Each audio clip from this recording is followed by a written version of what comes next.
So in one of our most recent videos, we talked about how we were kicked out of Kenya. And so today we want to give an explanation and also talk to you about how the Kenyan ETA impacts us and could also impact your travel.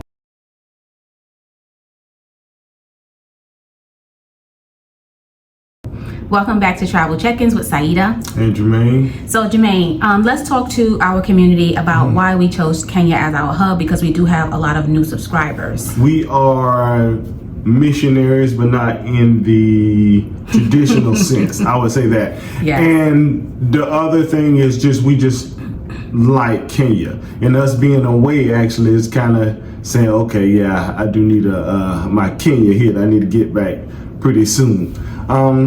We just like Kenya. We feel we're called to be there, and we like it. Yes, and I'm glad the Lord called us to be there, because it actually makes it a smart hub for us, for the kind of travel and the kind of lifestyle that we want to live. So we live in Kenya, but we live in Kenya in a unique kind of way. Right. So Germaine, what makes living in Kenya and leaving every 3 to 6 months work better for us versus paying for a long-term visa right now? Before we even moved to Kenya, right, we had planned on like seeing the world. Yes. I think so. And Kenya really wasn't even on my mind, really, when it came to that. But just all of a sudden, it just, we said, Lord told us, okay, Kenya is the place. Yeah. So it just makes us easier to travel like the rest of the world. I mean, we've been on the United States side, right, pretty much. But everything is pretty much within a 7-hour plane ride from Kenya. So it's 2 places that we have all our stuff. It's the U.S. where we're from, and it's Kenya.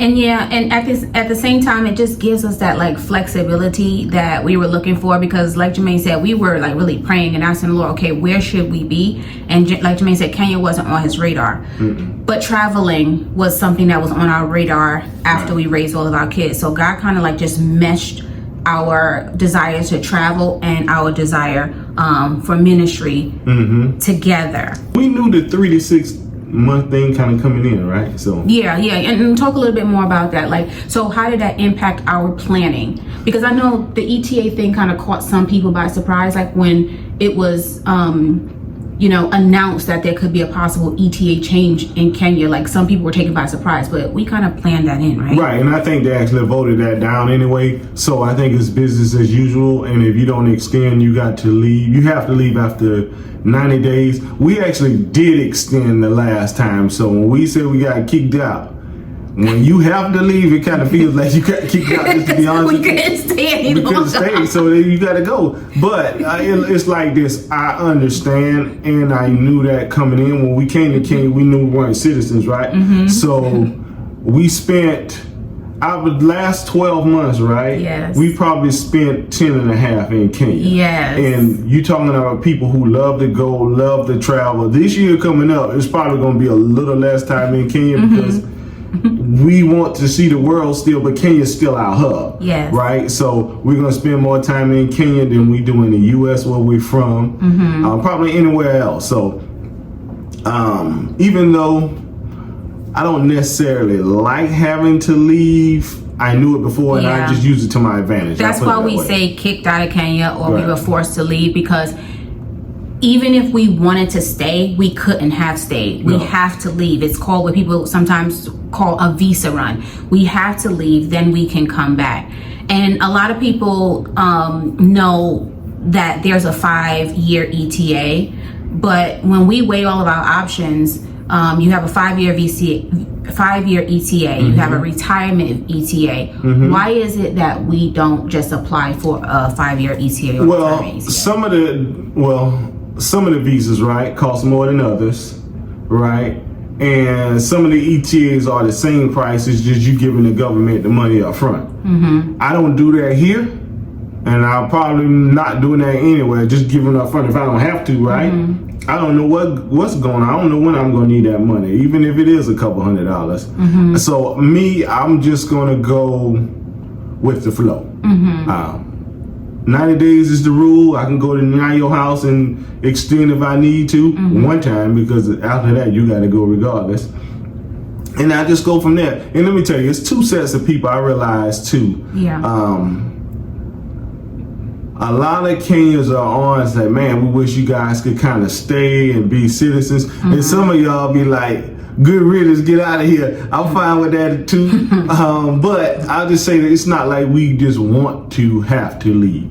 So just keep that in mind. But we're going to roll with it. If that's what we got to do, we'll see the rest of the world, which we want to do anyway. So, hey, It's all good. Yes. So what do we actually gain by not locking into the long-term immigration costs and long leases? Even that, we don't even have a long lease in Kenya. So let's talk about the part about not locking into long-term immigration. Like, what has been some of the things we've experienced in the last, say, 12 months that we wouldn't experience if we just like had that residency in Kenya? Well, to me, it's all about freedom, right? So I don't want to really get locked into anything. I'm not locked in the U.S. I'm not locked into Kenya. I'm born U.S., right? So I kind of have to be here, which, I mean, I love the U.S. too, so it's not a thing. In Kenya, I love Kenya too. So, but I don't want to get locked into anything. I want to be at a place because I like it, love it. I don't want to be because I think I lock myself in. Yeah, I don't know. What about you?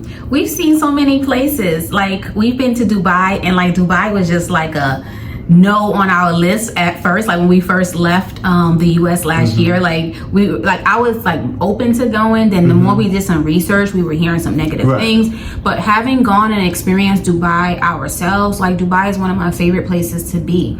Then even we've spent some time in Mexico, as you see from our most recent videos. We're doing a whole series on Mexico because we know a lot of Westerners and Americans, they actually go to Mexico and spend time and see. We wanted to go see what is it like.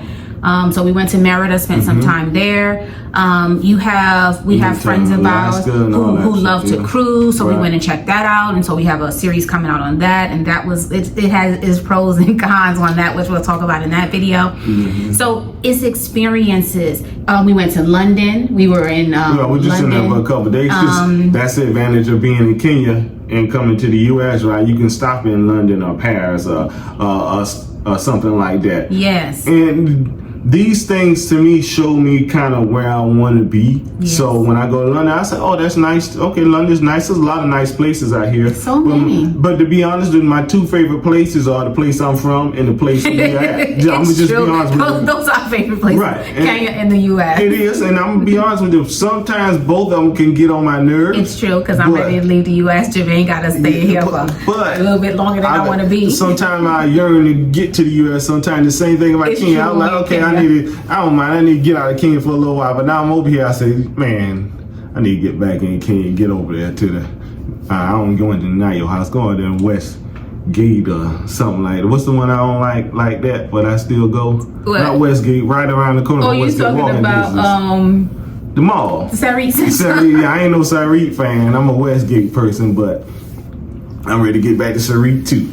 So for us, the money that we would spend on a long-term visa, for us, it's better spent on traveling and seeing other things and going other places. And that paired with how we do travel hacking with points and miles, we travel for very, very inexpensive. It's not free, but it's very, very inexpensive the way we travel. We stay free nights at hotels all over the world. We get free flights, inexpensive flights to go all different kinds of places. And so we've linked our guide down in the comment section below. So if this is something that you want to do, you're interested in how to do it, you can check that out.